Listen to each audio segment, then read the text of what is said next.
Je commence par vous, Raymond Kevorkian. Vous êtes historien, président du musée du génocide à Yerevan. Vous avez enseigné à l'Institut français de géopolitique et vous avez été directeur de la bibliothèque Nobar de l'UGAB à Paris, années durant lesquelles vous avez écrit un ouvrage majeur sur le génocide des Arméniens et fondé la revue d'histoire arménienne contemporaine.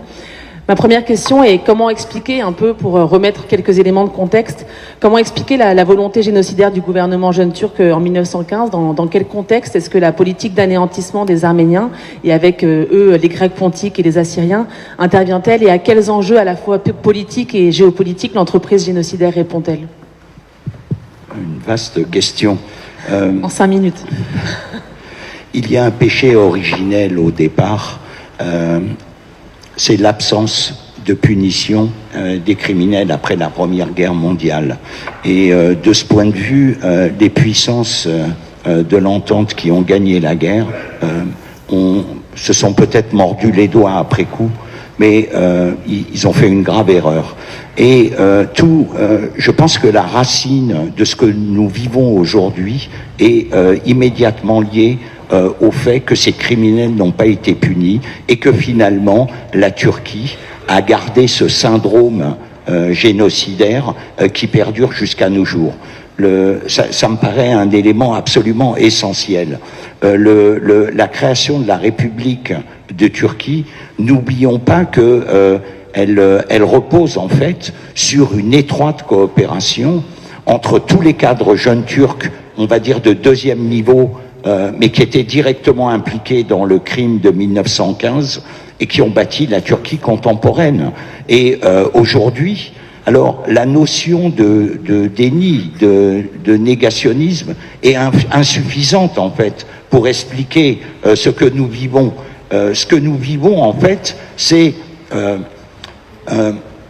une puissance qui n'a pas donc assumé son passé, et dont une minorité extrêmement active, le MHP en particulier, a réussi à introduire ce poison mortel du nationalisme anti-arménien et qui se diffuse dans toute la société turque et jusqu'au plus haut niveau de l'État et qui a sa version en Azerbaïdjan.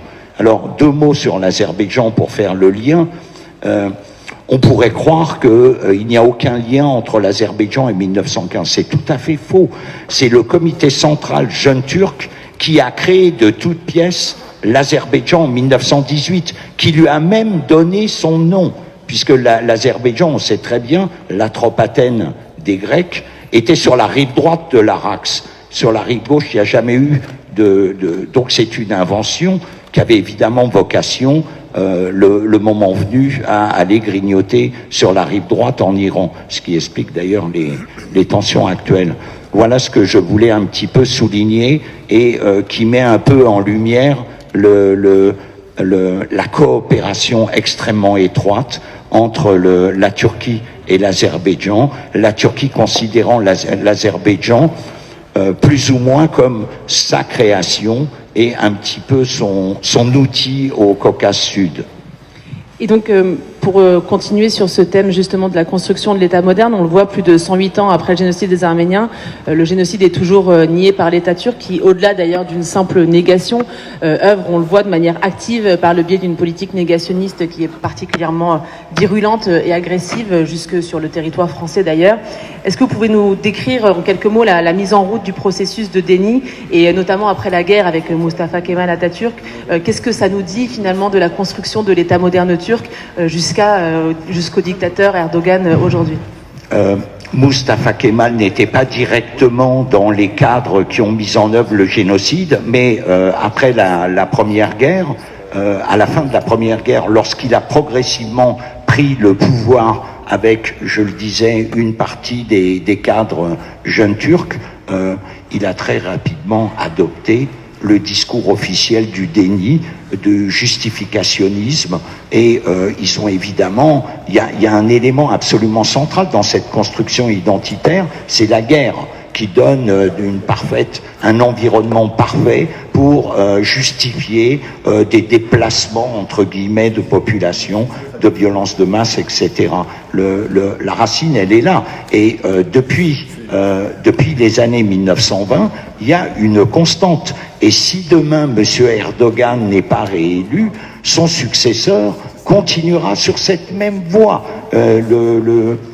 Ça serait remettre en cause les fondements même de la Turquie contemporaine que d'assumer le crime commis en 1915. Merci beaucoup Raymond Kevorkian. Vincent Duclerc, je me tourne vers vous. Vous êtes agrégé d'histoire, chercheur titulaire et vous avez été directeur du centre Raymond Aron. Vous avez enseigné à l'EHESS, au CNRS, vous avez enseigné à Sciences Po, chargé de conférences à l'ENA et vous êtes chercheur titulaire au CESPRA que vous avez dirigé. Vous avez été nommé en 2019 à la tête d'une commission d'historiens sur le rôle de la France dans le génocide des Tutsis. Quelles similitudes pouvons-nous faire entre le génocide arménien, la Shoah, le génocide Tutsi dans le processus génocidaire? Et quelle distinction peut-on faire entre le traitement qui a été fait dans la lutte pour leur reconnaissance et contre leur négation? Merci tout d'abord à la maire de Paris, à Hidalgo, à son équipe. Parce que ce temps de connaissance, je crois, il est extrêmement important. C'est vrai que la connaissance, c'est pas grand-chose face à ces phénomènes massifs, je veux dire, de destruction de l'humanité, mais c'est quand même la connaissance qui permet à la fois de prévenir, hein, je le crois, d'agir, de dire aux victimes qu'effectivement elles ne sont pas seules et que le jugement de l'histoire, in fine, sera en leur faveur, en faveur de la vérité. Pour cette raison, donc, l'élaboration du savoir historique ne s'arrête jamais. Alors, bien sûr, souvent les chercheurs travaillent sur du passé mort, les astres morts du passé, mais là, il se trouve que les génocides, demeurent extrêmement existants. Hein, on le voit, des séries de processus, en particulier en Chine contre les Ouïghours, hein, mais il y a bien d'autres situations présentes hein, qui impliquent la mobilisation de la recherche.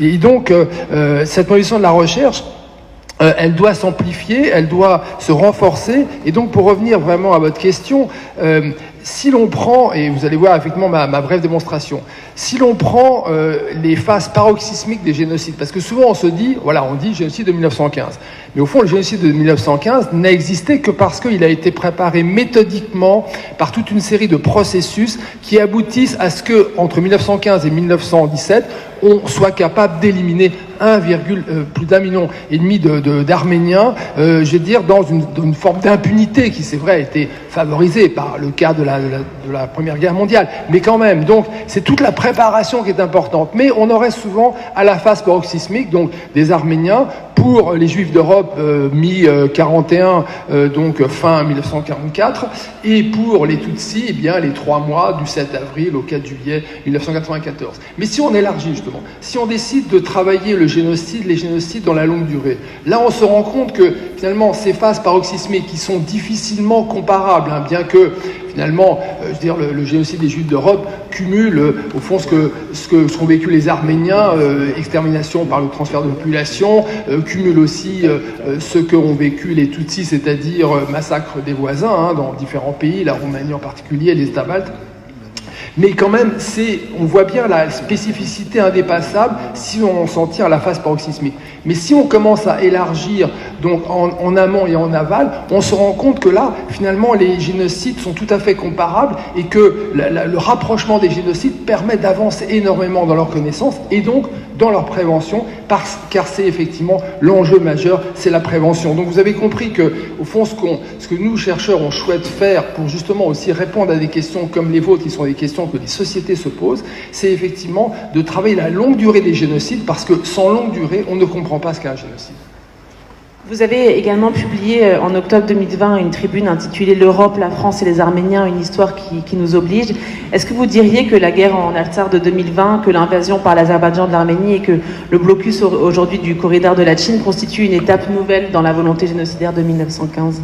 Alors, c'est là où ce que je viens de dire peut nous servir à analyser donc, la guerre d'agression conduite par la Turquie et l'Azerbaïdjan contre les Arméniens, contre la République d'Arménie et le Haut-Karabakh. Et en fait, c'est donc cet approfondissement des objets de la recherche qui permet d'aller sur le trait contemporain. Parce qu'il faut bien vous rendre compte que le chercheur, si effectivement il est militant sur des causes actuelles qui sont très nobles, perd d'une certaine manière ses qualités scientifiques et n'est plus crédible. Donc il y a un dilemme chez le chercheur. Or, si effectivement le chercheur se projette dans cette longue durée, il peut comprendre effectivement ce qui se passe aujourd'hui avec la guerre d'agression, comme on peut comprendre aussi, moi j'ai récemment publié aussi autour de l'antisémitisme, si on remet l'antisémitisme dans le processus génocidaire, on se rend compte que les actes antisémites aujourd'hui, notamment en France, sont d'une gravité extrême, ce que nos concitoyens ne réalisent pas toujours. Et donc, pour revenir vraiment sur ce qui se passe actuellement, le fait d'enfermer les Arméniens du Haut-Karabakh, donc ça, effectivement, ça peut paraître comme, un élément d'un conflit régional.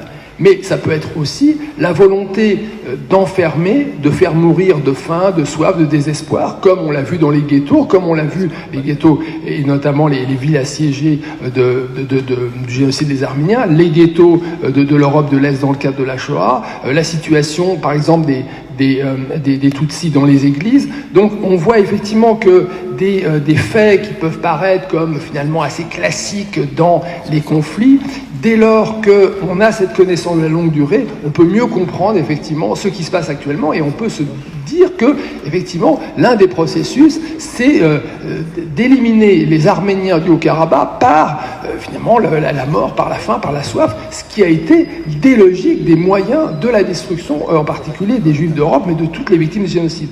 Et puis un dernier mot, alors deux derniers mots peut-être. Premièrement, vous avez compris que si effectivement on se projette dans la longue durée des génocides, le chercheur devient compétent sur des faits actuels. Et donc le dilemme, au fond, de rester dans sa tour d'ivoire ou de s'engager, mais de perdre finalement un peu sa personnalité, est surmonté. Donc ça, c'est très important. Donc il faut effectivement se mobiliser sur l'étude de la longue durée des génocides. Et pour ce faire, nous avons décidé, avec mon ami, collègue Raymond Kervokian, de lancer une task force de chercheurs sur les génocides, sur le génocide des Arméniens.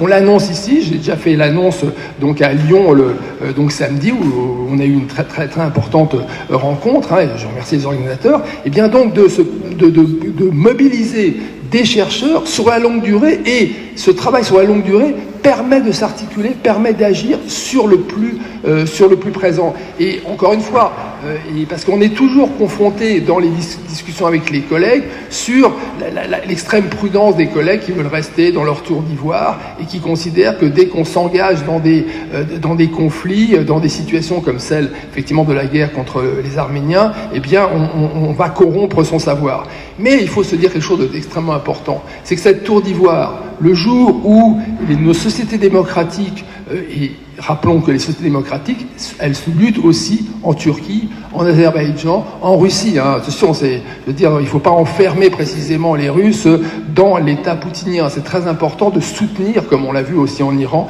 ces forces vives. Donc, cette tour d'ivoire, elle n'existera plus dès lors que nos régimes auront basculé vers l'autoritarisme ou la tyrannie.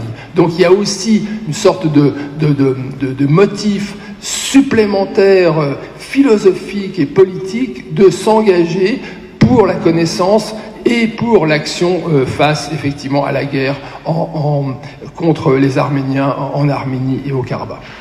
Merci beaucoup Vincent Duclerc-Arat. Oranian, vous êtes fondateur des Nouvelles d'Arménie Magazine, le journal de référence sur l'Arménie en France. Vous êtes également coprésident du Conseil de coordination des organisations arméniennes de France, le CCF, l'organe représentant de la communauté arménienne en France, et donc l'interlocuteur privilégié des pouvoirs publics. Vous œuvrez depuis plus de 50 ans pour la reconnaissance du génocide arménien, pour la pénalisation de sa négation, et vous avez obtenu, après un combat de longue date, que le 24 avril devienne une journée nationale de commémoration. Comment expliquer le décalage entre un soutien unanime de l'ensemble de la classe politique française et la difficulté de faire aboutir la loi pénalisant la négation du génocide arménien? Que dire du lobby turc et azéri en la matière en France, et en particulier auprès de nos responsables politiques et de nos instances démocratiques? Vous avez parfaitement bien cerné le problème. Nous avons en effet une contradiction majeure entre d'une part la représentation démocratique du pays, le peuple français, qui a exprimé à travers le Sénat ou l'Assemblée nationale à plusieurs reprises, au moins à 4 reprises, la nécessité de pénaliser le négationnisme du génocide arménien, qui constitue un moment du génocide, même sa continuation, on l'a défini comme ça, c'est le volet politique de l'entreprise d'extermination, qui est en même temps une expression de haine, au même titre que le négationnisme de la Shoah est une forme de l'antisémitisme et qui est en même temps une incitation à la haine. Ce négationnisme est en même temps une incitation à la haine, parce que qu'est-il d'autre qu'une accusation publique de mensonge à l'égard de tout un peuple, le peuple des victimes. Il ne s'est rien passé. Donc ce négationnisme, évidemment, on l'a vécu, et l'ensemble des descendants des victimes, dont je fais partie, le vivent à chaque fois, évidemment, comme une brûlure, comme une blessure, comme une insulte insupportable, et puis comme un outrage aux morts. Enfin, c'est quelque chose d'extrêmement violent. Mais en même temps, ça participe de la fragilisation de l'entité arménienne. C'est-à-dire qu'on peut tuer un peuple, on peut nier le génocide, et en fin de compte, le crime est payant, et on en tire les dividendes, et on instaure une vérité officielle qui va s'imposer partout dans le monde, au niveau des instances internationales, en disant il ne s'est rien passé.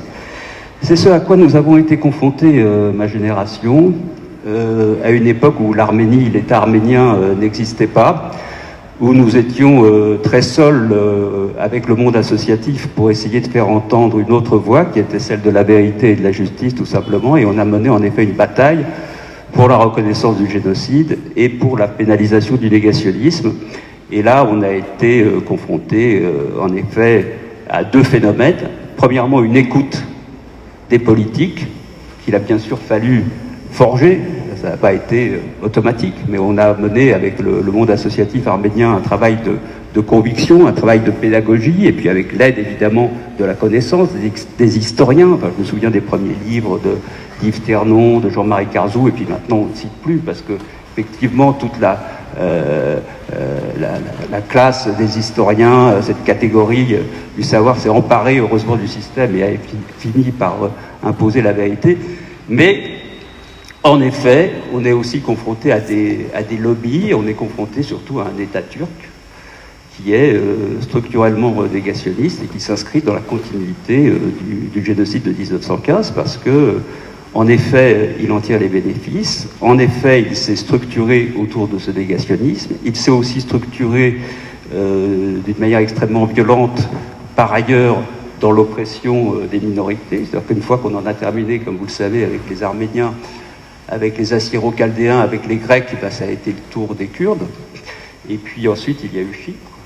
Il y a aujourd'hui, jusqu'à aujourd'hui, la Grèce, qui est, jusqu'à il n'y a pas longtemps, en Méditerranée, sur la sellette. Donc vous avez ce nationalisme agressif, extrêmement agressif de la Turquie qui perdure jusqu'à aujourd'hui, mais qui bénéficie, hélas, malheureusement, de beaucoup de soutien, de beaucoup d'intérêt, parce que la Turquie est un État puissant, c'est la 16e puissance économique du monde, c'est un pilier de l'OTAN, c'est pour le monde occidental un allié.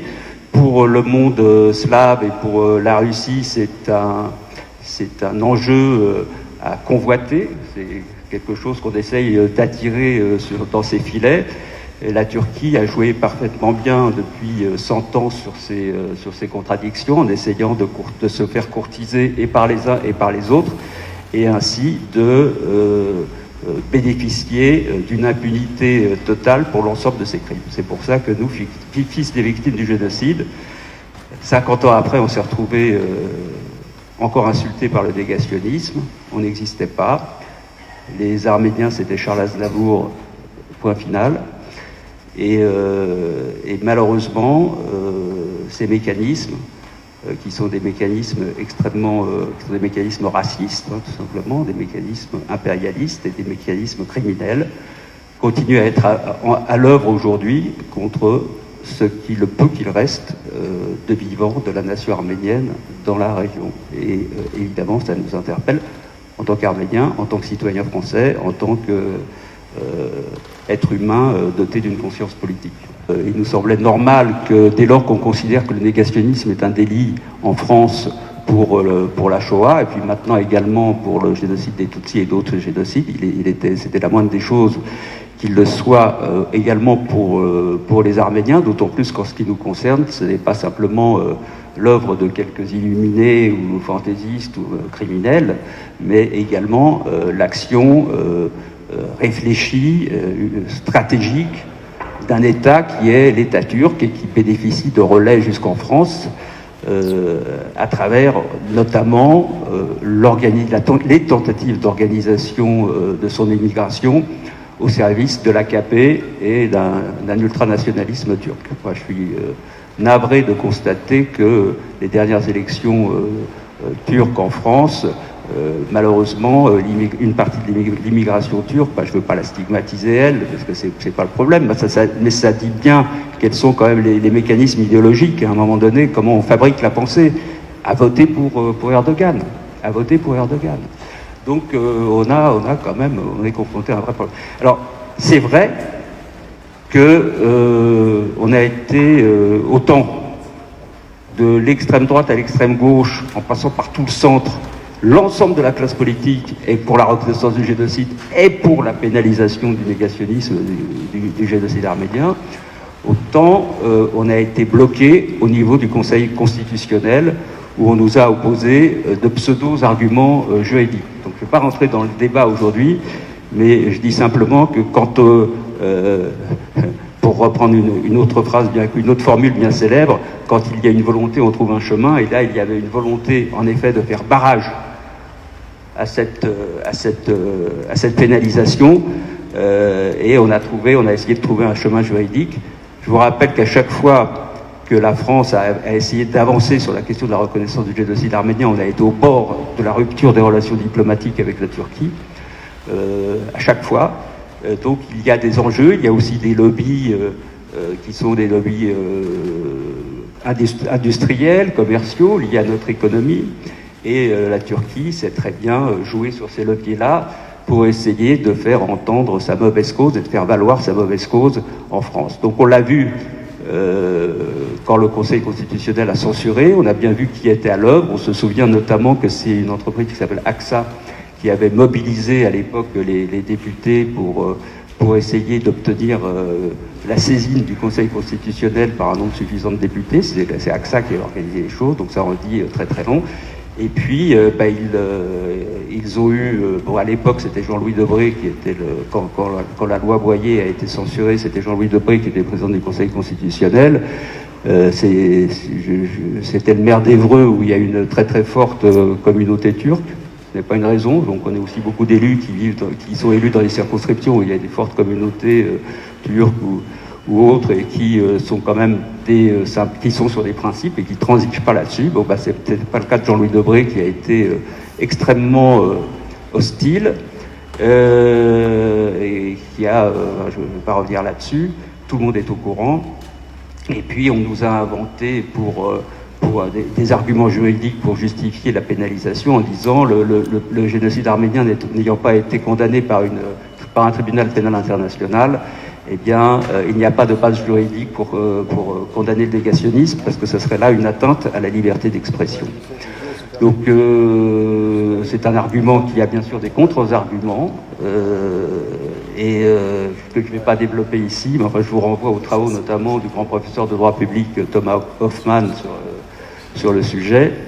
Et il nous semble tout à fait... Il n'y a rien dans la loi et dans la Constitution française qui oblige à s'appuyer sur une décision d'un tribunal international pour constituer une loi. C'est-à-dire que le négationnisme en tant que tel est une expression raciste, est une expression criminelle, est un moment du génocide, et il n'y a pas besoin d'un tribunal international pour condamner cette forme de violence symbolique.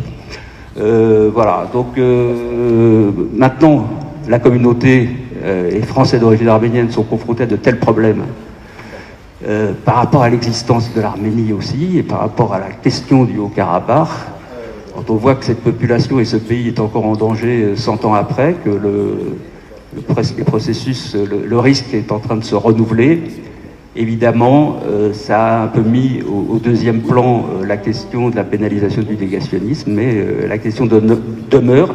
Et puis, à la fin, pénaliser le négationnisme, c'est aussi rehausser les normes internationales de tolérance par rapport à cette forme de haine. ça nous semblerait très très important qu'un pays comme la France, comme d'autres pays en Europe, comme la Suisse, comme d'autres pays, pénalise le négationnisme du génocide arménien. Merci beaucoup aux trois intervenants de cette première table ronde. L'Artsakh est une république du Caucase peuplée d'Arméniens qui déclare son indépendance en 1991 dans le respect, je le rappelle, de la constitution soviétique. Plus de 30 ans après, l'Azerbaïdjan lui dénie toujours son droit à vivre en paix et en liberté, déclenchant en 2020 une guerre d'une rare intensité par l'utilisation d'armes illégales et l'envoi de mercenaires djihadistes soutenus par la Turquie. Comment expliquer la politique arménophobe extrêmement violente et agressive de l'Azerbaïdjan à l'égard de l'Artsakh et le rôle de la Turquie en la matière?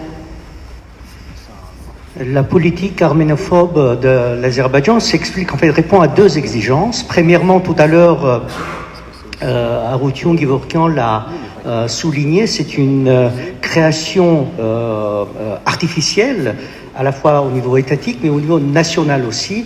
Le peuple azerbaïdjanais en tant que tel est reconnu et appelé peuple azerbaïdjanais seulement en 1936. Et je vous renvoie aussi au formidable article de Igor Dorfman-Lazarev qui explique qu'après la création turque de l'État et du peuple azerbaïdjanais, il y a une opposition bolchevique qui arrive et qui, pour rompre les liens fraternels entre l'Azerbaïdjan devenu soviétique dès 1920 et la Turquie, il a fallu inventer des origines, de nouvelles origines. Ce sont les origines albanaises que les historiens soviétiques Azerbaïdjan ont inventées et d'après lesquelles les Azerbaïdjanais seraient les héritiers d'un peuple chrétien qui aurait vécu sur les territoires, entre autres, du Haut-Karabakh. Donc vous avez une opposition entre une création turque avec des origines turques et puis l'opposition bolchevique pour rompre justement ce lien entre, pendant toute l'époque soviétique, l'Azerbaïdjan et la Turquie qui était l'adversaire de l'Union soviétique. Donc dans ce schéma, une fois l'indépendance de l'Azerbaïdjan arrive, il faut trouver un élément qui réunifie. Et cet élément, c'est l'arménophobie. L'arménien devient l'ennemi qui réunifie, qui mobilise toute la nation, tout le peuple azerbaïdjanais, et contre lequel se dresse en fait toute la société azerbaïdjanaise pour pouvoir se construire. Et puis cette arménophobie aussi répond à une deuxième exigence qui est dans un régime qui a été instauré dès le départ en Azerbaïdjan, après l'indépendance, il faut que toute nation ait un père. Et le père a été Heydar Aliyev, bien entendu, aujourd'hui son fils Ilham Aliyev, et ce régime va se perpétuer entre père et fils, et naturellement l'arménophobie devient une source de pouvoir aussi en Azerbaïdjan. Pour renforcer le pouvoir du régime qu'il y a en Azerbaïdjan depuis le père de la nation, Heydar Aliyev, cette arménophobie sert à renforcer, donc à maintenir le pouvoir. C'est la raison pour laquelle l'arménophobie aujourd'hui est devenue monnaie courante en Azerbaïdjan, encouragée, favorisée pleinement par les autorités azerbaïdjanaises. À l'heure où l'Artsakh, on l'a dit, subit plus de 3 mois le blocus du corridor de Latchine qui le relie à l'Arménie et donc au monde, quelle perspective de paix pour l'Artsakh aujourd'hui? Quel rôle le groupe de Minsk peut-il jouer en la matière et au sein du groupe de Minsk, en particulier la France? Perspective de paix, vous savez, nous avons des notions qui sont chères à nos cœurs, à beaucoup de personnes qui sont ici présentes. C'est la paix, c'est la démocratie, mais très vite on peut tomber dans la démagogie si on prononce ces mots sans nous donner des moyens de les défendre. La paix se défend, la démocratie se défend aussi. La paix se défend avec des armes, la démocratie aussi se défend avec des armes. Et c'est dans ce contexte que j'admire toutes les politiques qui aujourd'hui visent à défendre par des armes des valeurs en Ukraine, parce que dépourvus d'armes, quelle que soit notre volonté, on donne raison à celui qui a la force et qui écrase. Et en l'occurrence en Arménie, tout à l'heure on parlait, et c'est une formidable nouvelle d'apprendre qu'il y aura une équipe de scientifiques qui travaillera sur le long terme et nous verrons aussi, sans morceler l'histoire, quelle est la continuité de cette volonté d'éradiquer le peuple arménien, nous comprendrons qu'il y a une véritable politique, et dans cette politique, évidemment, parler de la paix, parler de la démocratie, et en laissant cette paix et cette démocratie sans défense, sans sécuriser cette démocratie et cette paix, ce sont des mots vides, à mon sens. Et donc, si vous me demandez qu'est-ce que doit faire la communauté internationale par l'intermédiaire du groupe de Minsk de l'OSCE, très simple, s'opposer à cette politique de nettoyage ethnique au Karabakh, parce que ça n'est une. Parce que sans morceler la vision des choses. Parce qu'on arrive à une situation où les spécialistes du droit international disent, par exemple, oui, on peut justifier la politique de nettoyage ethnique parce qu'il y a l'intégrité territoriale des États. On arrive à une vision des choses. Oui, on peut tolérer cette politique de nettoyage ethnique parce qu'on a affaire à un dirigeant laïque qui est Ilham Aliyev. Oui, ce n'est pas très grave si les églises des Arméniens sont chassées comme des chiens à partir du moment où les synagogues ne sont pas brûlées à Bakou. Donc il y a une tolérance. Voyez-vous, toutes les justifications qui arrivent et qui justifient quelque part cette politique de nettoyage ethnique qui est la continuité d'une politique génocidaire en Azerbaïdjan, favorise la mise en place de la disparition planifiée des Arméniens dans la région au Karabakh, mais demain en Arménie, j'en suis certain. Et donc, pour pouvoir contrer cela, il faut s'opposer à cette politique par plusieurs choses. Enfin, les actes peuvent être très très diversifiés. Tout à l'heure, M. Ngacha disait que la mairie de Paris encourageait, favorisait, demandait, invitait le gouvernement français à reconnaître la République d'Artsakh. Voici une manière d'agir. Une deuxième manière d'agir, c'est sanctionner le régime azerbaïdjanais. Parce que sans sanction, il n'y aura pas, l'Azerbaïdjan ne s'arrêtera pas. Nous avons des prisonniers de guerre arméniens depuis 2020. Ces prisonniers de guerre, pour la plupart, sont méconnus. Donc j'invite aussi, et aujourd'hui il y a un formidable travail qui est mené par des ONG françaises pour identifier, en fait, rendre visibles les visages de ces prisonniers de guerre et parrainer ces prisonniers de guerre par des collectivités territoriales. C'est un ensemble des éléments qui peut être mis en place, y compris par le groupe de Minsk, pour contrer cette politique génocidaire et de nettoyage ethnique de l'Azerbaïdjan. Ce qu'il faut comprendre, c'est qu'à côté du politique, il est important que la diaspora se mobilise et de façon complètement ici apolitique, mais je crois très efficace, que nous nous mobilisions pour aider nos compatriotes en Arménie et en Artsakh, et c'est tout le but de ce que fait l'UGAB depuis de nombreuses années. Alors, pour expliquer un peu l'impact que l'UGAB peut avoir, il y a plusieurs éléments. Alors d'abord, il faut se rappeler, j'allais dire quelque chose qui n'est pas une anecdote, mais qui est important, c'est que l'UGAB était déjà présent en Arménie au moment de l'Arménie soviétique. Alors évidemment, avec beaucoup moins de moyens, beaucoup moins de liberté, mais ils étaient déjà présents et on connaît donc très bien le terrain depuis très longtemps. Et aujourd'hui, c'est non seulement en Arménie, mais bien sûr jusqu'à Stepanakert que l'UGAB est implanté avec un bureau. Ça, c'est la première chose. La deuxième chose, et c'est le pendant, c'est au niveau donc de la diaspora.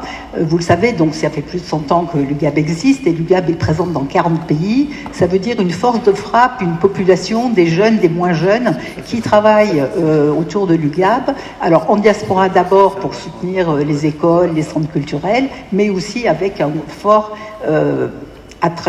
attraction vers l'Arménie et l'Artsakh. D'ailleurs, je veux rappeler ici que c'est lors de sa présidence de l'UGAB que Mme Louise Simon a créé l'Université américaine en Arménie, que l'UGAB continue à soutenir. Et beaucoup plus récemment, vous connaissez tous bien sûr TUMO, qui a été créé par Sam Simonian, qui est également vice-président de l'UGAB. Et l'UGAB, donc, au niveau monde, continue à soutenir TUMO, en particulier pour TUMO Gumri et TUMO Stepanakert. Pour dire que donc il y a un fort lien ancien, territorial, tant en Arménie qu'en diaspora, de l'UGAB qui est très implanté. Alors, qu'est-ce que nous, on veut faire en particulier au niveau de l'UGAP France? L'idée, c'est qu'on apporte la force de la diaspora à l'Arménie. C'est notre rôle. C'est encore une fois, c'est un rôle de terrain, pragmatique, apolitique, mais que j'espère impactant et efficace. Alors juste 2 ou 3 exemples. Nous avons, en tant que Français, nous avons une forte volonté de promouvoir la francophonie et nous avons un partenariat très important avec l'UFAR. Nous amenons 30 étudiants tous les ans pour 2 mois de stage en France. Complètement bien sûr pris en charge par l'UGAB. Nous avons créé en Arménie un projet d'identification de jeunes talents artistiques. Vous savez que les Arméniens sont très doués, en particulier en musique, mais il est important de leur donner les moyens. Et donc, non seulement nous mettons en place ce concours pour des jeunes de 5 à 25 ans en Arménie et en Artsakh, pour les identifier, mais également pour leur proposer en fait de pouvoir bénéficier d'instruments qui leur sont prêtés sur de longues périodes pour les aider à continuer leur évolution artistique. Et aujourd'hui, l'UGAB a un fonds d'instruments, d'une 40aine d'instruments qui tournent donc auprès de ces jeunes. C'est pas seulement donc la culture et l'humanitaire. L'UGAB, c'est aussi depuis quelques années en particulier un accent fort mis sur le développement, les nouvelles technologies, les femmes, etc. Donc nous avons été avec l'UGAB France les premiers à créer le stand de Arménie au forum Vivatech, qui est le grand forum français de l'industrie des technologies, pour mettre en exergue la technologie arménienne en France, et avec l'idée, et ça s'est produit ainsi, que le gouvernement arménien reprenne ce projet. Et en effet, nous avons fait le premier forum Vivatech en 2019, mais en 2022, c'est bien le gouvernement arménien qui a porté le stand d'Arménie à Vivatech et qui a vocation à poursuivre. Enfin, peut-être un dernier exemple qui a pour but plutôt de promouvoir le tourisme, la connaissance. On parlait de comment est-ce que nos pays en diaspora peuvent mieux connaître l'Arménie. Et je voudrais juste mentionner le village arménien que nous avons mis en œuvre pendant tout un week-end en 2019 au Panthéon. Nous allons refaire un village arménien le mois prochain à Paris, dans le 3e arrondissement. Et là, le but est d'ouvrir pour la population française, leur donner accès donc à mieux comprendre l'Arménie, son tourisme, son patrimoine, bien d'autres choses. Et naturellement, l'Artsakh sera présent, comme la dernière fois, et très fortement représenté sur ce pavillon. Donc ça, en gros, c'est les grandes raisons et les grands axes de notre activité. Je voudrais juste rajouter un mot pour dire que l'UGAB est l'un des grands contributeurs quand malheureusement on doit faire face à des crises, et vous le savez, elles sont malheureusement très fréquentes, surtout depuis 2020 avec la guerre, mais aussi le Covid et d'autres problématiques. Et en fait, dans ces cas-là, l'UGAB se repose beaucoup sur son réseau de volontaires. Et je dois dire que je suis très fière des jeunes, ce sont vraiment très souvent des jeunes, pas loin d'une centaine de jeunes qui, depuis la guerre, et pendant la guerre et ensuite, et ça continue encore, se rendent en Arménie par groupe pour aider, donner en fait la main à l'UGAB Arménie, les aider à subvenir aux besoins des réfugiés, en particulier d'Artsakh. Il y a en ce moment même, cette semaine, un groupe de l'UGAB Vienne qui est présent encore en Arménie, parce qu'il y a encore des besoins pour soutenir les réfugiés. Et ces groupes donc de volontaires très jeunes de l'UGAB, en particulier de la France, sont un outil majeur pour nous, pour aller aider l'Arménie sur place. Pendant la guerre, on a également voulu donner une dimension un peu plus, modestement politique à notre action, en mobilisant des jeunes de l'UGAB en Europe. Ces jeunes en Europe avaient pour mission de mobiliser des journalistes et des politiques de leur pays. Il y avait 9 ou 10 pays représentés, 9 ou 10 pays d'Europe. Nous avons fait plusieurs missions donc en Arménie, jusqu'au bord de l'Artsakh à l'époque. François Debedjian, Michel Petrosian nous ont accompagnés dans certaines de ces missions. Et là, le but du jeu était que les jeunes, parce que tout passe par la jeunesse au fond, que ces jeunes d'Europe qui sont engagés pour l'Arménie et l'Artsakh, qui ont cette capacité à mobiliser des journalistes et des politiques autour d'eux, eh bien, soient les porte-parole de notre Arménie, de la situation et puissent, en revenant chez eux, en fait, expliquer, faire comprendre et faire soutenir la situation politique arménienne et d'Artsakh dans leur pays d'origine. Voilà, donc ça c'est ce qu'on a fait en fait depuis la guerre, et bien sûr je voudrais finir en mentionnant que l'UGAP Sonore d'être cofondateur de Santé Arménie, qui est une merveilleuse association qui fait beaucoup, en particulier dans le SUNIC, et qui a vocation à poursuivre sur l'aspect bien sûr la santé, toute l'activité qui est nécessaire pour l'Arménie et pour l'Artsakh. Merci beaucoup. On l'a dit, l'Artsakh et au-delà de l'Artsakh, l'Arménie elle-même est aujourd'hui menacée. Est-ce que cette nouvelle situation, cette actualité funeste, suppose un changement de paradigme dans l'action qui est menée par l'UGAB et au-delà de l'UGAB, toutes les organisations de diaspora qui œuvrent en Arménie? Quelle perspective aujourd'hui pour répondre aux défis de l'Arménie et de l'Artsakh et de manière générale des Arméniens dans le monde entier? Alors, je dirais, pour moi, il n'y a pas de changement de paradigme, il y a plus un renforcement de notre volonté. Encore une fois, nous ne pouvons pas agir au plan politique, nous n'agissons pas sur tous les modèles, mais nous, notre vocation, c'est d'être sur le terrain, de travailler et de continuer à avancer. Donc au contraire, plus les problèmes s'accumulent face à nous, plus ce que nous avons envie, c'est de continuer, de poursuivre, de se renforcer, de mobiliser encore plus de gens autour de nous et de mettre en place encore plus d'opérations pour essayer d'aider nos compatriotes arméniens et artsakiotes. Alors, au niveau d'ailleurs de l'Arménie, parce que j'ai évoqué les programmes générés plutôt par l'UGAP France jusqu'à présent, au niveau de l'Arménie, donc il y a aussi beaucoup de programmes qui existent bien sûr depuis bien avant la guerre, depuis que l'Arménie était indépendante, je l'ai dit, l'UGAP Arménie s'est beaucoup renforcé. Et donc, il y a plusieurs axes très importants et modernes que soutient l'UGAP Arménie pour développer la population en Arménie et en Artsakh. C'est d'abord de la formation sur le plan justement géopolitique, parce que c'est important et qu'on n'est pas encore suffisamment bon sur ce domaine-là. C'est le développement beaucoup des femmes dans leur capacité à devenir entrepreneurs, à devenir autosuffisantes et pour aider leur propre famille.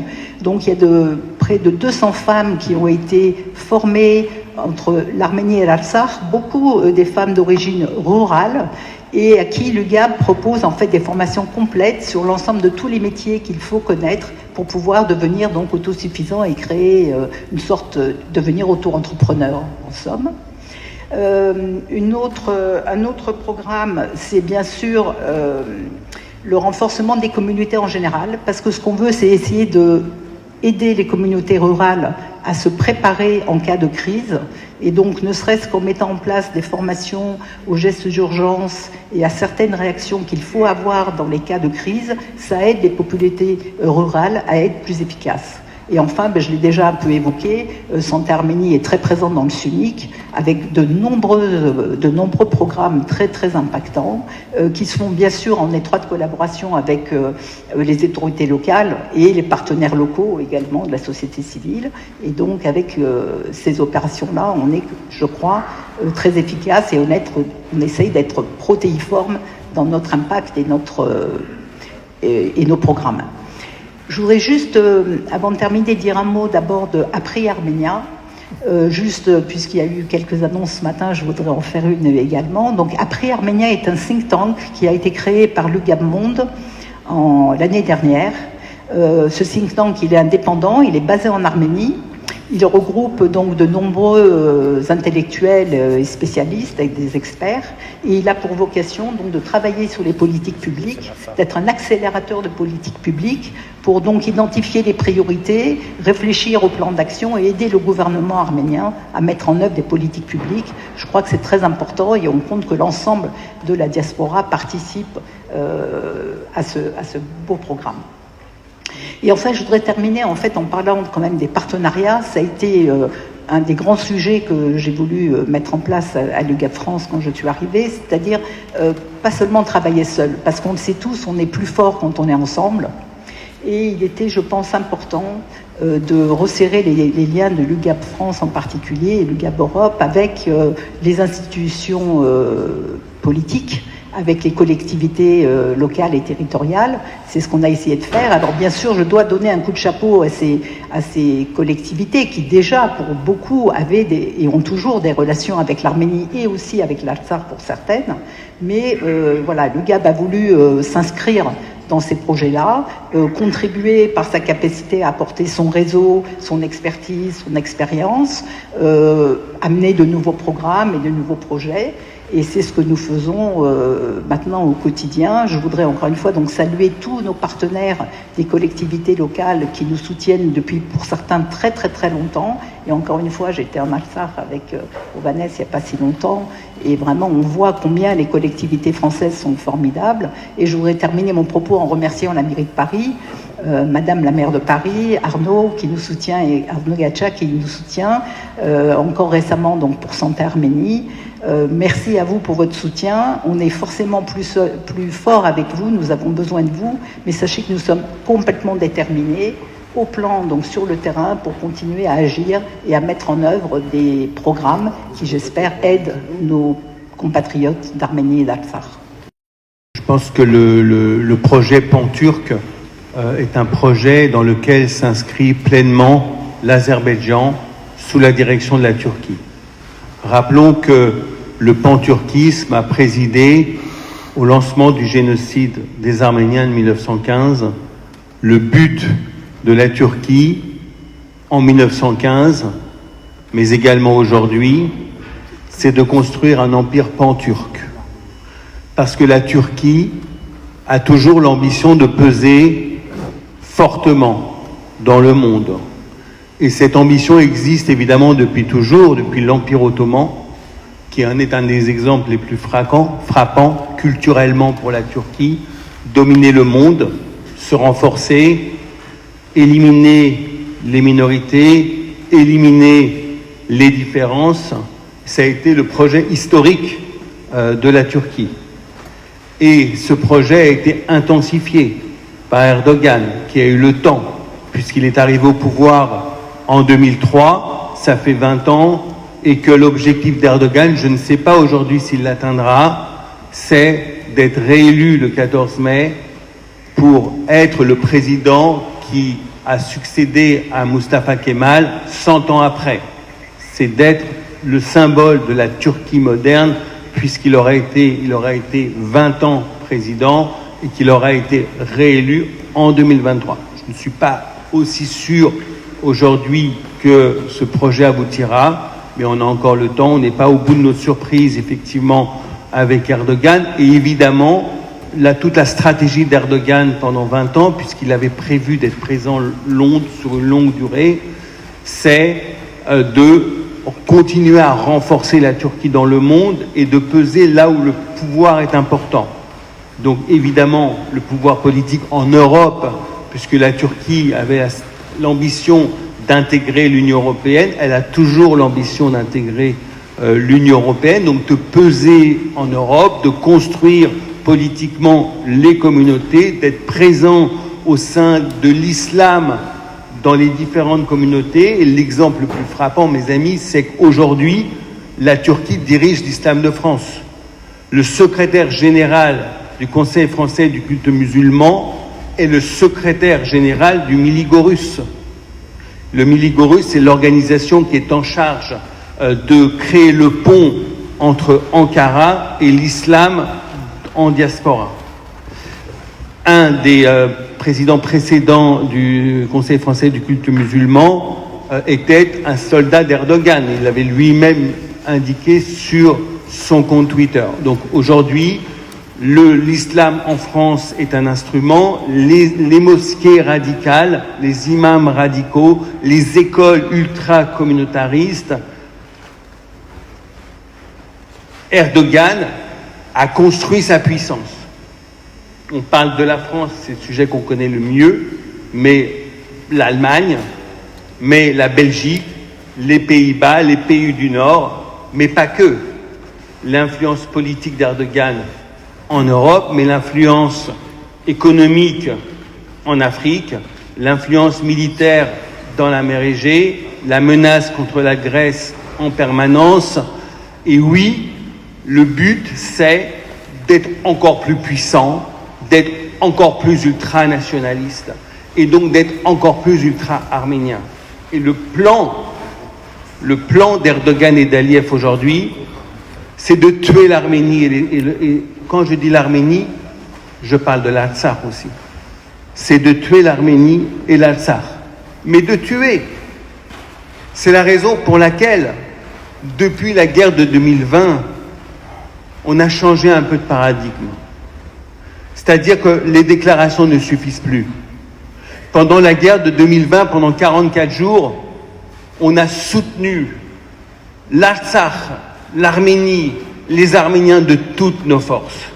De toutes nos forces, nous avons mobilisé dans le monde entier les intellectuels, les parlementaires de tous les pays, les partis politiques, les gouvernements, les dirigeants, l'Assemblée nationale, le Sénat. On a enregistré tous les soutiens.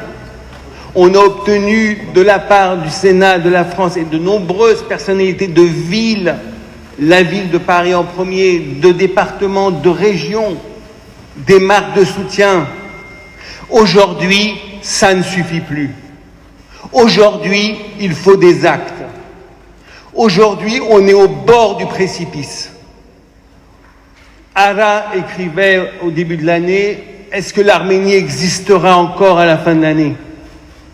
C'est une question, et elle est sérieuse. Est-ce que l'Artsakh existera encore à la fin de l'année?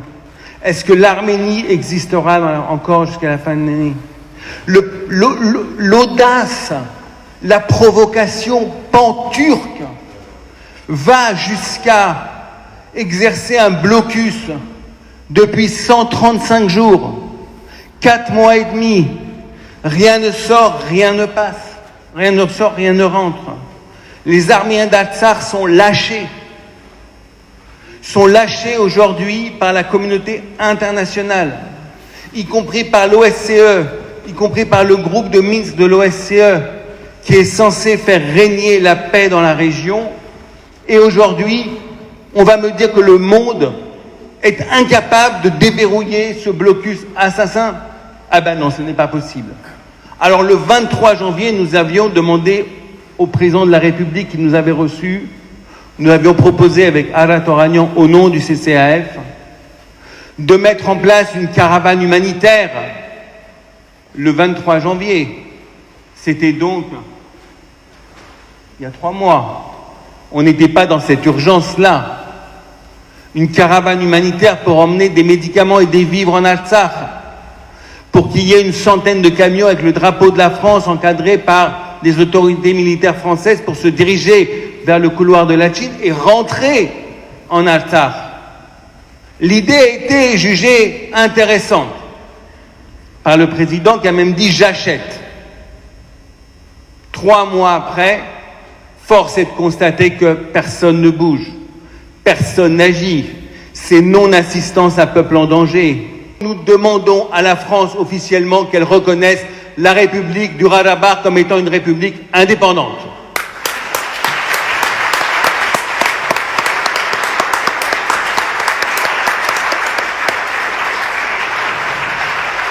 Aujourd'hui, nous demandons officiellement au gouvernement français de trouver le chemin. C'est son problème de trouver le chemin juridique, de trouver le chemin juridique pour pénaliser, avoir une loi de pénalisation, la négation du génocide arménien. Nous le demandons.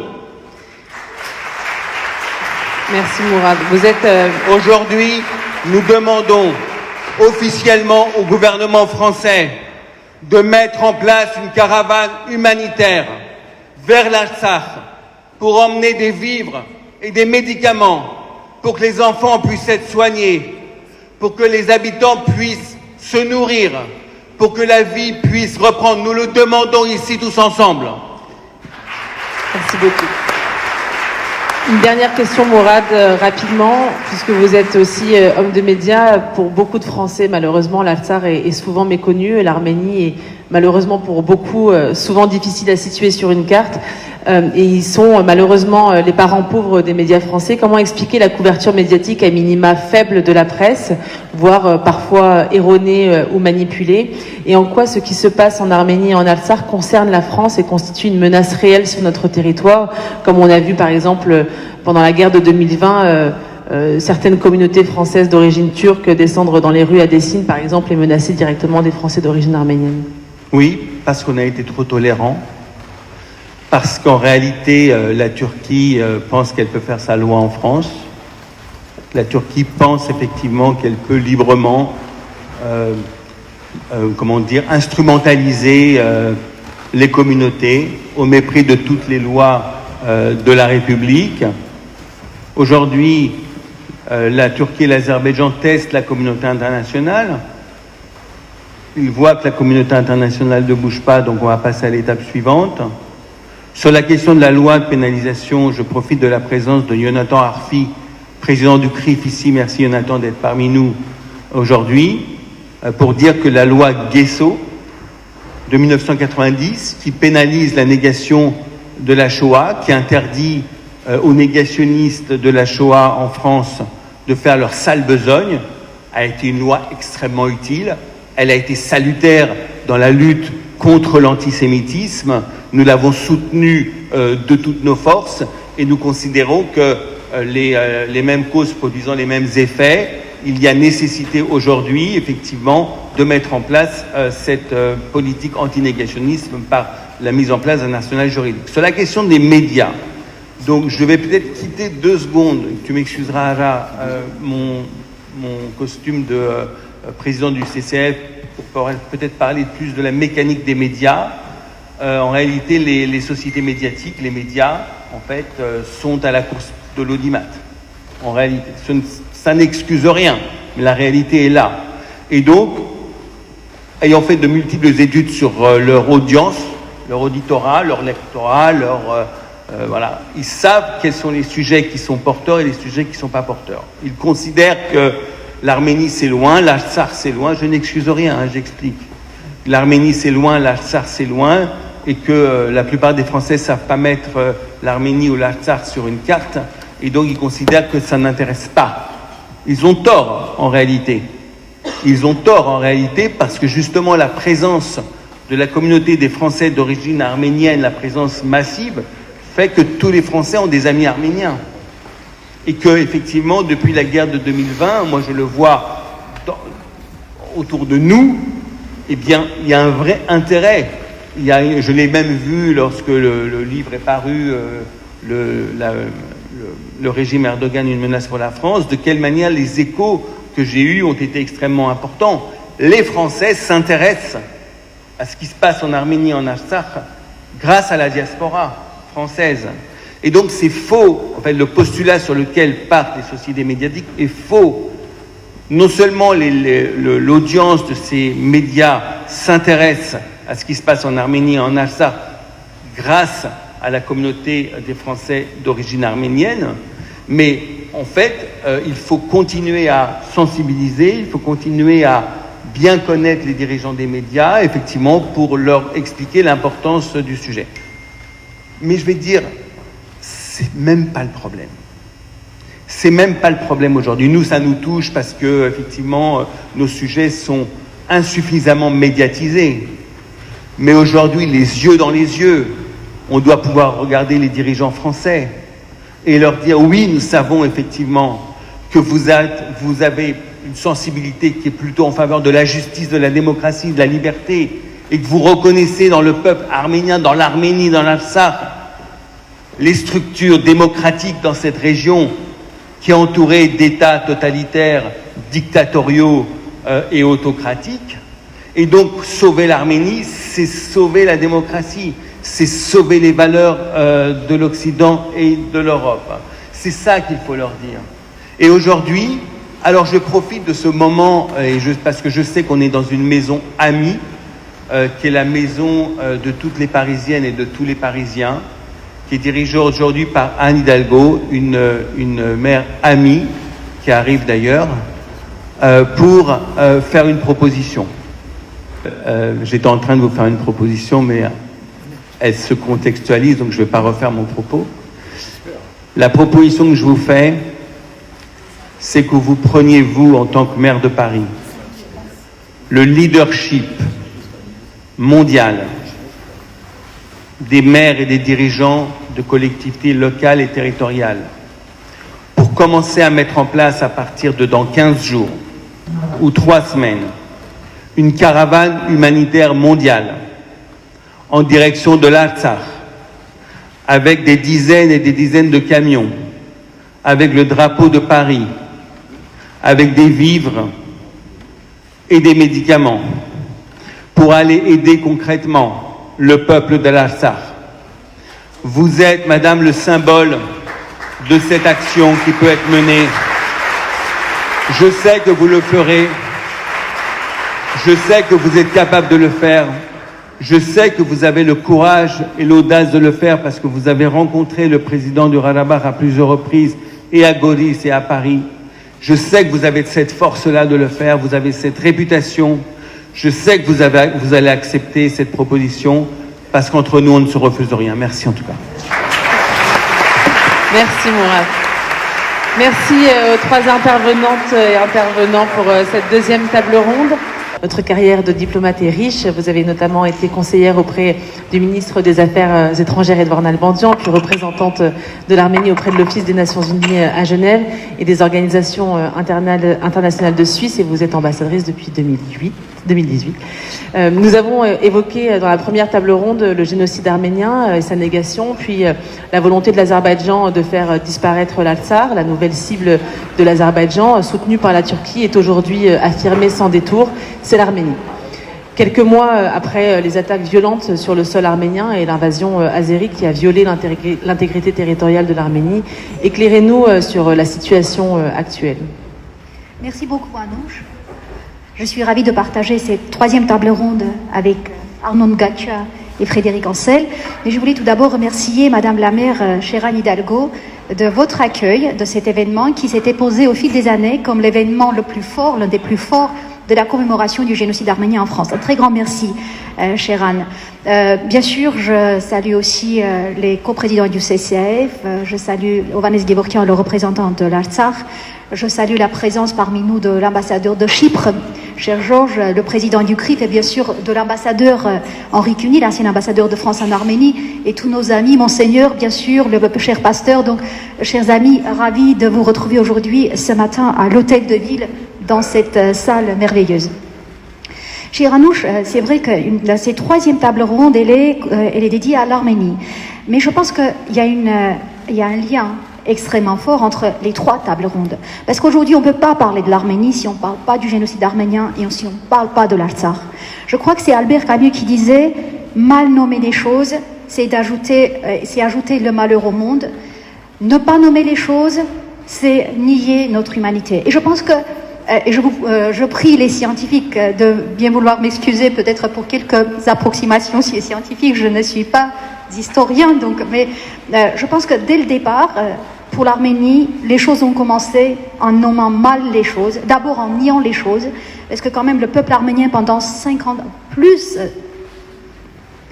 presque un siècle, avait non seulement avoir subi le génocide, mais aussi était confronté aussi au déni de ce crime. C'est à partir des années peut-être 75-80 qu'on a commencé plus ou moins à ne pas nier le génocide, mais toujours en nommant mal le crime. Et c'est seulement en 2001, bien sûr, la France, par la force de loi, a donné le nom, a commencé à appliquer le nom de génocide au crime de 1915. Après, vous avez la première table ronde a parlé aussi de l'impunité.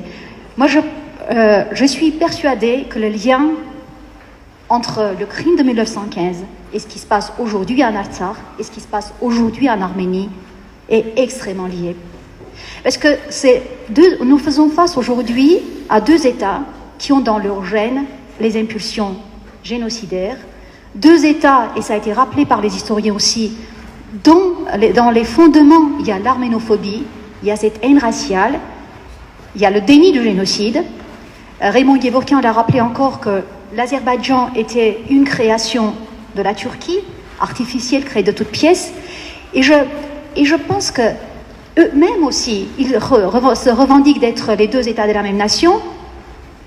Mais aussi, quand vous retrouvez Erdogan à Bakou en 2020, après la guerre de 44 jours, en accueillant le parade militaire à Bakou, où il dit aujourd'hui l'arme de Enver Pacha serait illuminée, on ne peut pas montrer encore de façon meilleure, illustrer ce lien intrinsèque qui existe entre 1915 et ce qui se passe aujourd'hui, assumé par les Turcs eux-mêmes. Quand Erdogan dit on va finir les restes, on va achever le travail, il faut finir avec les restes de l'épée, il assume cette continuité entre 1915 et ce qui se passe aujourd'hui. Après, il y a aussi les conséquences directes sur l'Arménie actuelle. On dit, en fait, le crime de génocide, il est imprescriptible. Mais ses conséquences aussi sont imprescriptibles. On ne peut pas ignorer quand même que la situation où se trouve aujourd'hui l'Arménie, politique, géopolitique, c'est aussi une conséquence directe du génocide. Limité à sa portion congrue, étant dans une situation où l'Arménie a du mal à défendre pleinement sa souveraineté, quand elle fait face à deux États qui veulent sa mort, c'est la conséquence directe du génocide. Et donc je pense que, oui, Raymond Gevorkian, oui, monsieur Vincent Duclerc, si on avait bien nommé les choses, si on n'avait pas laissé les auteurs du génocide impunis, un siècle après le génocide, le peuple arménien ne continuerait encore à faire face à la menace génocidaire. Et je pense aussi que ce génocide, finalement, n'a jamais cessé de continuer. Même quand on prend cette parenthèse soviétique, on oublie parfois le Nakhitchevan, mais c'est un génocide aussi à bas bruit qui s'est passé en Nakhitchevan. Quand Nakhitchevan, dans les années 80, est privé de sa population arménienne qui était majoritaire, quand il a été incorporé au même moment avec les mêmes objectifs que le Karabakh en Azerbaïdjan en 1921, la majorité de la population de Nakhitchevan était des Arméniens. Il n'y en avait pas 1% déjà au début des années 80. Et aujourd'hui, le génocide continue. Et on continue encore à faire face à ce danger de mort. Et aujourd'hui, l'Arménie, bien sûr, n'a pas les capacités de se défendre, mais que ces capacités de se défendre soient aussi à tel point réduites, encore une fois, c'est la conséquence de l'impunité du crime. Et quand on dit que l'impunité du crime de génocide accompagnée de déni, en fait, déjà les spécialistes du génocide acceptent, sont unanimes, que le déni, c'est la phase ultime du génocide. Et le déni, quand il est accompagné d'impunité, il renforce la récurrence de ce crime. Et je pense que le génocide arménien, justement, peut-être c'est un cas exemplaire, justement, pour montrer à quel point l'impunité, le déni sont la dernière phase, mais aussi la prélude d'un nouveau génocide. Et aujourd'hui, je pense que en cette journée de commémoration du génocide arménien, la meilleure commémoration du génocide, c'est de prévenir ce crime qui se prépare dans le Karabakh. C'est de prévenir l'épuration ethnique au Karabakh.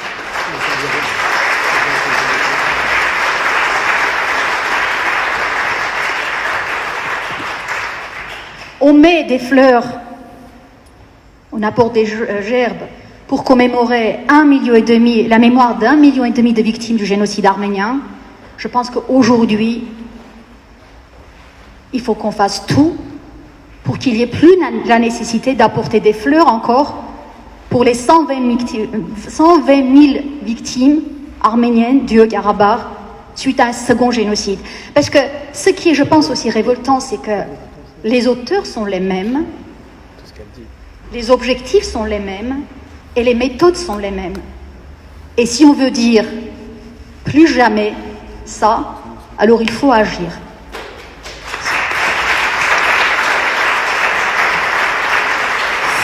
Si l'on regarde, Madame l'ambassadrice, la carte de la région, on constate bien que l'Arménie constitue un verrou démocratique dans l'ambition panturquiste menée par la Turquie et l'Azerbaïdjan. L'Arménie est un îlot de démocratie, un pays qui respecte le droit des femmes dans une région qui est marquée par les régimes dictatoriaux et la violation des droits humains, au premier rang desquels le droit des femmes, alors que des négociations sont en cours pour ouvrir la frontière de l'Arménie sur la Turquie, alors qu'on sait qu'à l'issue du cessez-le-feu signé à la suite de la guerre en Artsakh, il y a ce projet d'un corridor qui couperait l'Arménie de l'Iran. Quelle perspective aujourd'hui pour l'Arménie d'un point de vue diplomatique, d'un point de vue géopolitique? Merci. Vous avez rappelé, Anouche, que l'Arménie est une démocratie. Et comme la maire de Paris, Anne Hidalgo, avait cité Sylvain Tesson au dîner du CCAF, je vais suivre dans son exemple. Sylvain Tesson disait récemment lors d'un colloque au Sénat que l'Arménie en quelque sorte est une anomalie. C'est une anomalie civilisationnelle un peu, parce que c'est certes un État laïque, mais c'est un peuple chrétien dans cette région du monde. Elle est aussi, disait Sylvain Tesson, c'est une anomalie démocratique dans une région où les démocraties ne sont pas très en vogue, on va dire.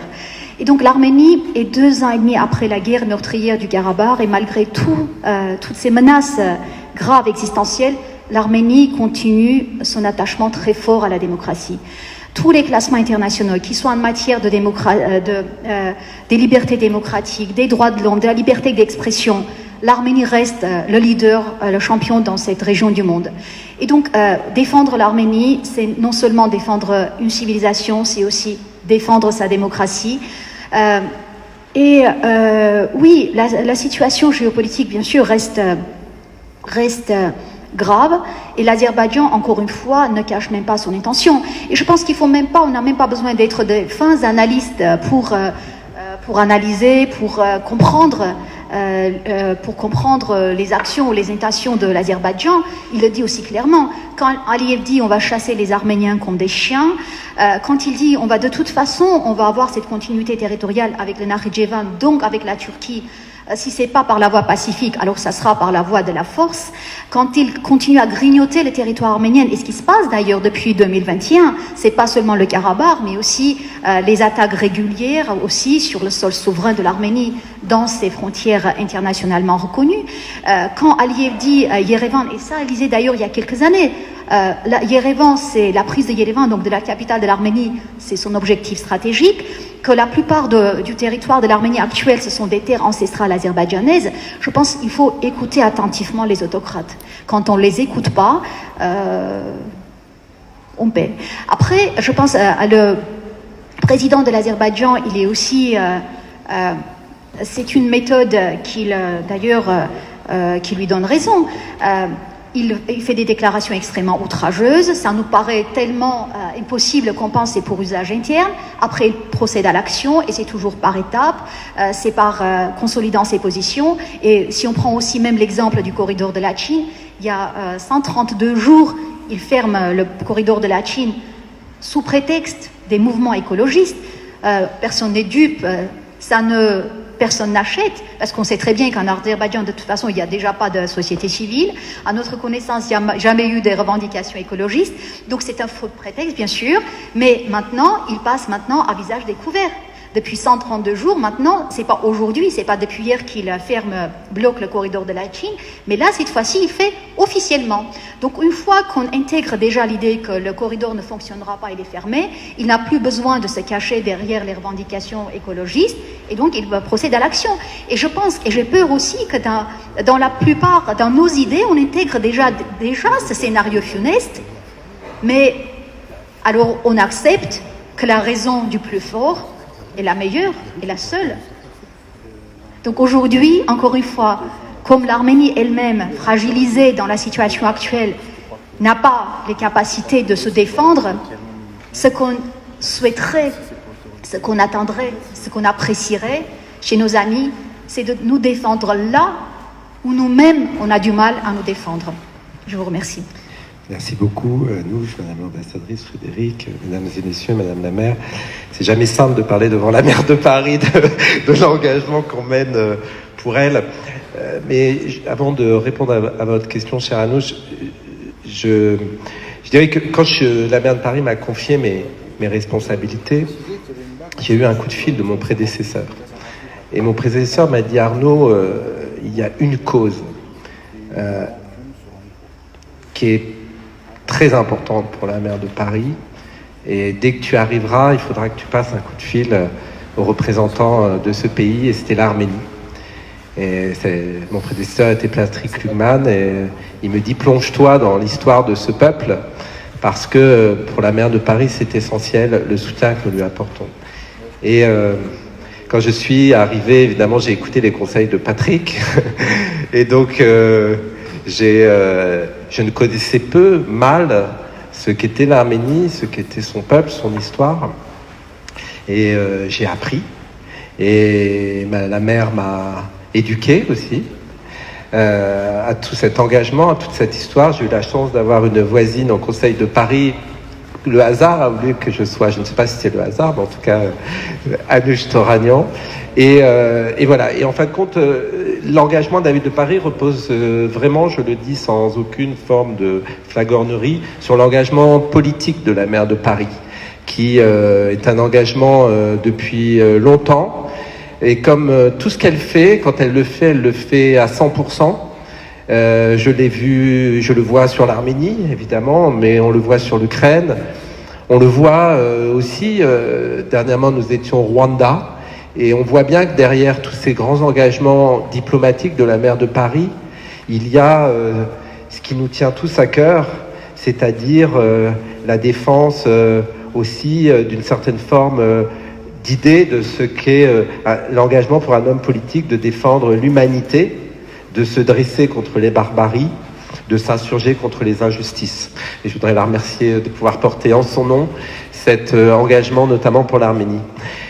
Pour répondre à votre question, la ville de Paris, en fin de compte, lorsqu'on s'engage, comme nous le faisons avec l'Arménie, c'est de plusieurs manières. Il y a tout d'abord les relations, évidemment, que nous entretenons avec Madame l'ambassadrice, l'ambassade, avec les représentants des différentes associations et évidemment porter le discours politique de l'engagement de la maire de Paris et du Conseil de Paris, ensuite de l'exécutif, puisque nous engageons l'exécutif.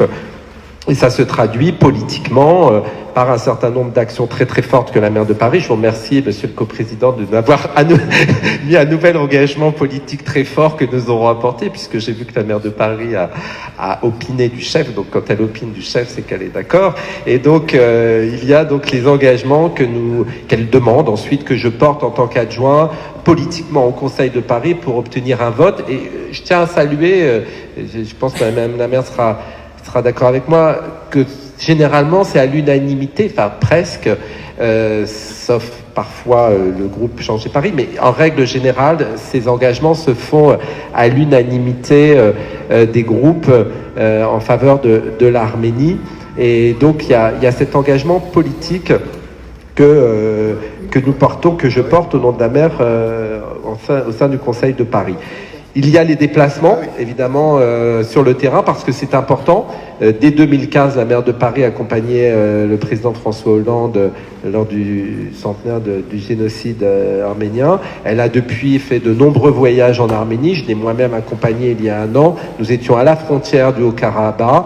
Elle aurait souhaité s'y rendre, mais on l'en a interdit de façon assez ferme pour des raisons de sécurité, mais elle a rencontré le président du Haut-Karabakh et ses déplacements sont évidemment symboliquement très forts. Nous nous sommes rendus à Erevan, nous étions accompagnés également de la présidente de l'UGAB et nous nous sommes rendus à l'hôpital de Goris auquel nous apportons une aide, et ça va être le deuxième volet, c'est-à-dire que cela se traduit ensuite politique. Il y a le soutien politique et puis il y a la réalité concrète, c'est-à-dire les aides que nous apportons financières en soutien au Fonds arménien de France.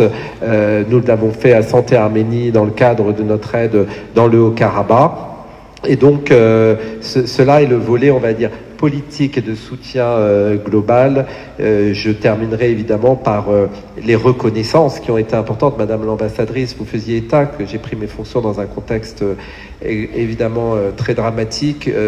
Au moment où je les ai prises, débutait la guerre des 44 jours.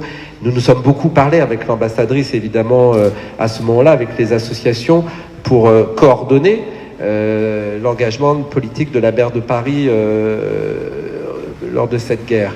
Et la maire de Paris a souhaité, évidemment, que nous apportons notre soutien clair à la demande du gouvernement français, évidemment, de reconnaissance de l'Artsar. Et nous l'avons porté, nous l'avons co-construit ensemble, et je pense que ça a été la porte ouverte au soutien des autres collectivités locales. Et je suis fier de l'avoir porté au nom de la maire de Paris au sein du Conseil de Paris. On l'a dit, on l'a répété, ça mérite les applaudissements.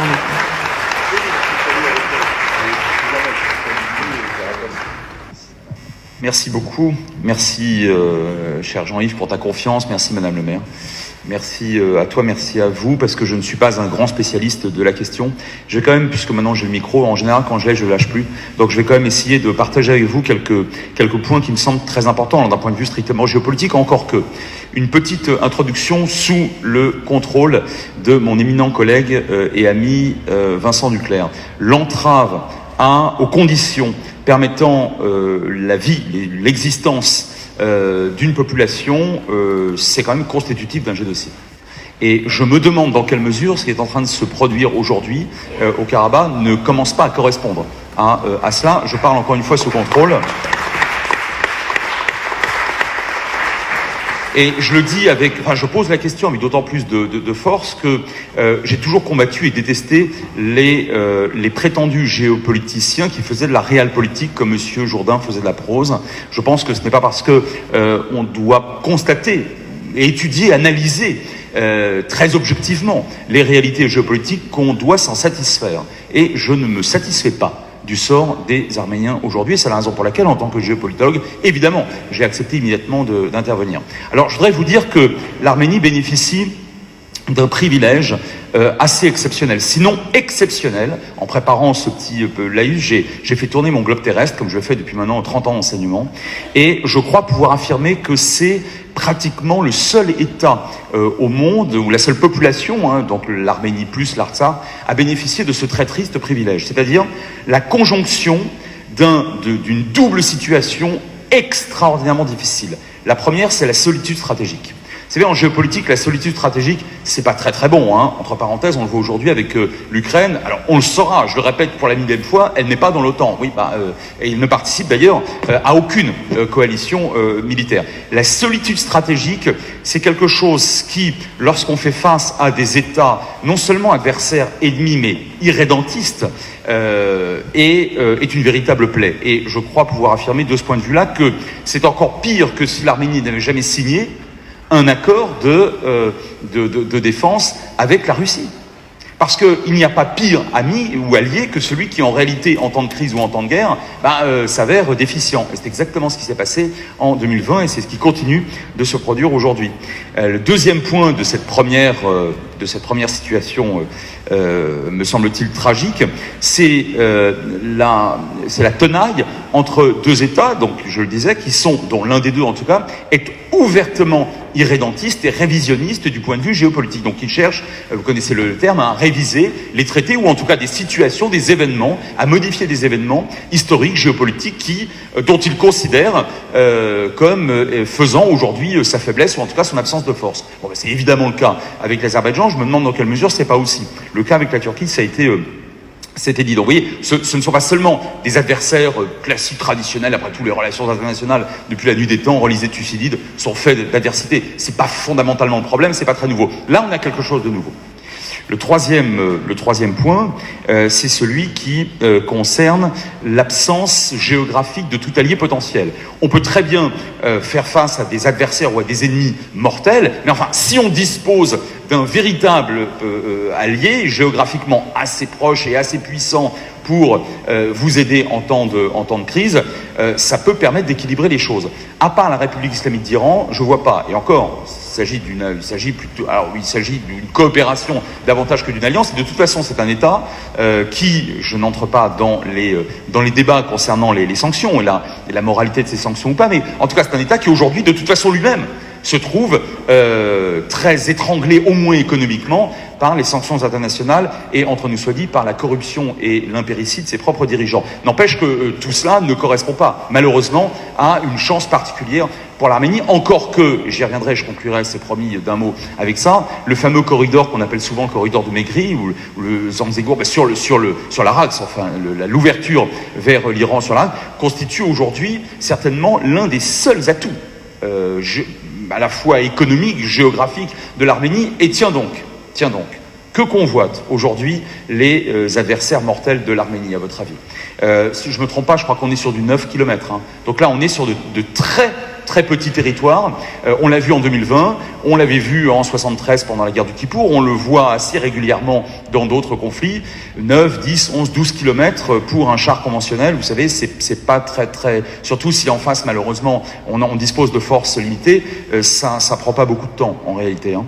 Et enfin, sur ce premier point, l'Arménie, tout à l'heure, je crois que quelqu'un évoquait, peut-être que c'est mon ami Mourad qui évoquait le kilomètre émotion. Il n'a pas dit ça comme ça, mais le kilomètre émotion. Effectivement, hélas, je pense qu'une grande partie des opinions publiques, même si elles sont arménophiles, même si fondamentalement elles sont plutôt ou totalement favorables à ce qui relève quand même de quelque chose d'assez évanescent, oui, peut-être un camarade d'école, voilà, ça va malheureusement pas chercher souvent plus loin. Ce kilomètre émotion, il joue en défaveur de l'Arménie, qui n'a pas la chance, vous mettrez ça entre guillemets, c'est une boutade, hein, qui n'a pas la chance d'être attaquée par Vladimir Poutine.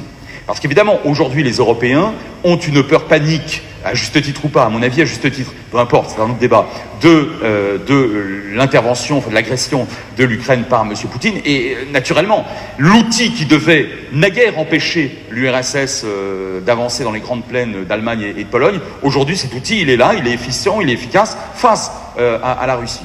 Au fond, que l'Azerbaïdjan attaque l'Arménie, j'espère vraiment me tromper, je suis pas certain que si jamais, à Dieu ne plaît, ça devait se produire de manière massive, que ça empêcherait de dormir beaucoup de monde. Et là, on a encore une fois l'un des points, malheureusement, de ce triste privilège. Et c'est promis, je vais très vite à Nouch, parce que le deuxième, il est simple, mais vous connaissez la géographie de l'Arménie et de l'Artsakh, comme moi, mieux que moi, pour beaucoup d'entre vous.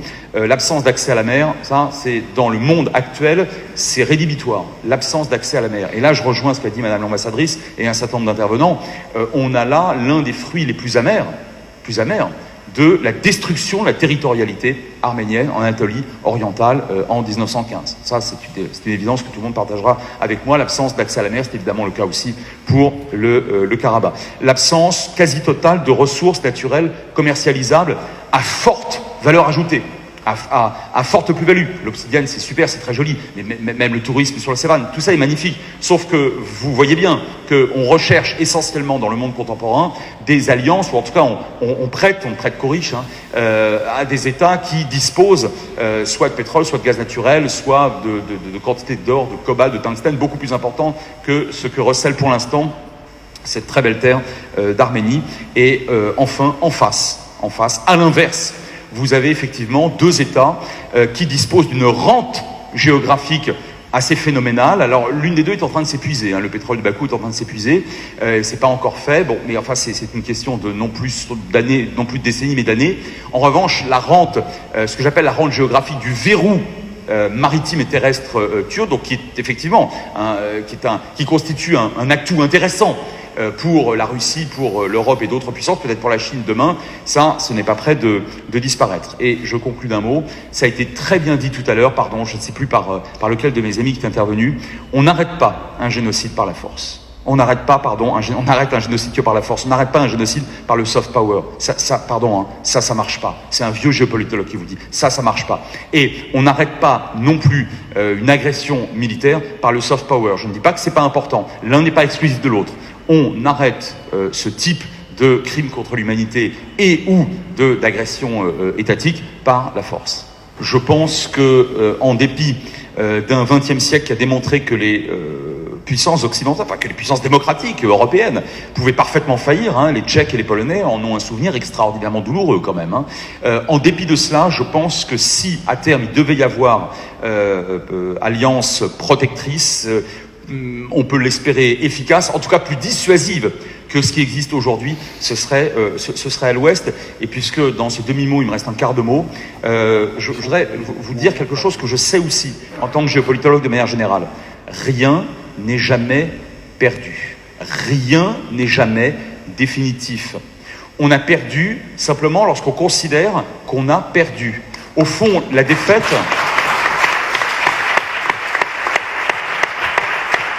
Au fond, la défaite, c'est avant tout une représentation. C'est la représentation d'être vaincu. Je ne doute pas, mais un seul instant, qu'au regard de la résilience, là aussi parfaitement exceptionnelle du peuple arménien, il n'y aura pas au bout du chemin la victoire.